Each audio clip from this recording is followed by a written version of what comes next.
नमस्कार दोस्तों।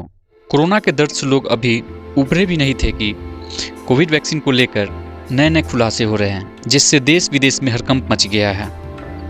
कोरोना की दवा बनाने वाली ब्रिटेन की फार्मा कंपनी एस्ट्राजेनेका ने पहली बार स्वीकार किया है कि उनकी कोविड-19 वैक्सीन से कुछ मामलों में दुष्प्रभाव हो सकते हैं। एस्ट्राजेनेका ने यूके हाईकोर्ट में कबूल किया है कि कोविड-19 वैक्सीन से थ्रोम्बोसाइटोपेनिया यानी टीटीएस जैसे साइड इफेक्ट हो सकते हैं। थ्रोम्बोसाइटोपेनिया यानी टीटीएस सिंड्रोम से शरीर में खून के थक्के जमने लगते हैं। बॉडी में ब्लड क्लॉट की वजह से ब्रेन स्ट्रोक की भी आशंका बढ़ सकती है। बता दें कि कंपनी इस वैक्सीन को दुनिया भर में कोविशील्ड और वैक्सजेविरिया के नाम से बेचती है।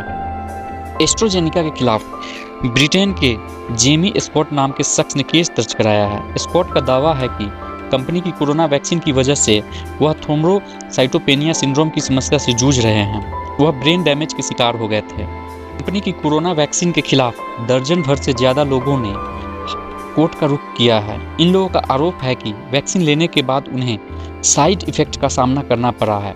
ऐसे में एस्ट्राजेनेका ने कोर्ट में वैक्सीन के साइड इफ़ेक्ट्स को लेकर क्या कही है, ये जानना जरूरी है। एस्ट्राजेनेका ने कोर्ट के समक्ष लीगल डॉक्यूमेंट में कहा है कि यूनिवर्सिटी ऑफ ऑक्सफोर्ड के साथ मिलकर तैयार की गई कोरोना वैक्सीन से साइड इफ़ेक्ट्स हो सकते हैं। ये साइड इफ़ेक्ट्स थ्रोम्बोसाइटोपेनिया सिंड्रोम जैसे हो सकते हैं, लेकिन ये बहुत दुर्लभ। परीक्षण और जांच के आधार पर एस्ट्राजेनेका ने और ऑक्सफोर्ड वैक्सीन ने खुद को सुरक्षित साबित किया है। दुनिया भर के वैज्ञानिक लगातार कह रहे हैं कि टीकाकरण के साइड इफ़ेक्ट्स बेहद दुर्लभ है, जबकि इन साइड इफ़ेक्ट्स की तुलना में इससे लाभ कहीं अधिक है। भारत में वैक्सीन लगने की शुरुआत जनवरी 2021 से हुई। भारत में सीरम इंस्टीट्यूट ने कोविशील्ड नाम से जो वैक्सीन बनाई थी, वह एस्ट्राजेनेका का ही फार्मूला था। टीटीएस के क्या लक्षण होते हैं? टीटीएस यानी थ्रोम्बोसाइटोपेनिया जानलेवा है। इसके कारण दिल का दौरा पड़ सकता है, मस्तिष्क को नुकसान पहुंचाने, फेफड़ों में रक्त प्रवाह बाधित होने जैसी समस्या हो सकती है।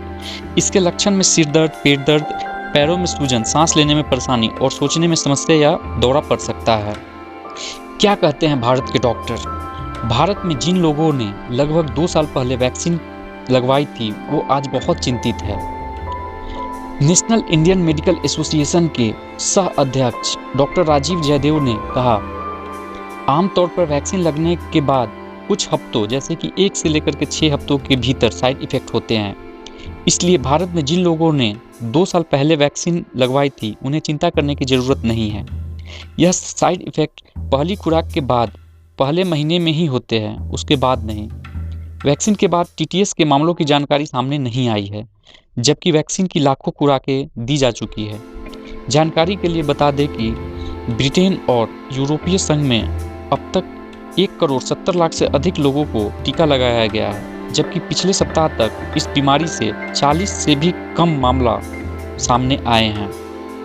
डॉक्टर के अनुसार टीटीएस जो है वो कोरोना वैक्सीन के 4 सप्ताह की अवधि के भीतर हो सकता है, लेकिन युवा आबादी में कार्डियक अरेस्ट और दिल के दौरे के कारण पारंपरिक रिस्क फैक्टर जैसे मोटापा, डायबिटीज, हाई ब्लड प्रेशर, नींद की कमी, तनाव, हाई कोलेस्ट्रॉल, पैकेट खाद्य पदार्थ और अधिक मात्रा में शराब का सेवन है। सभी टीकों और चिकित्सा उपचारों के कुछ न कुछ दुष्प्रभाव होते हैं। भारत में भी ये टीके लेने वाले करोड़ों लोग जीवित और स्वस्थ हैं। अगर टीके नहीं होते और इसका इस्तेमाल नहीं होता, तो बहुत से लोग आज जीवित नहीं होते।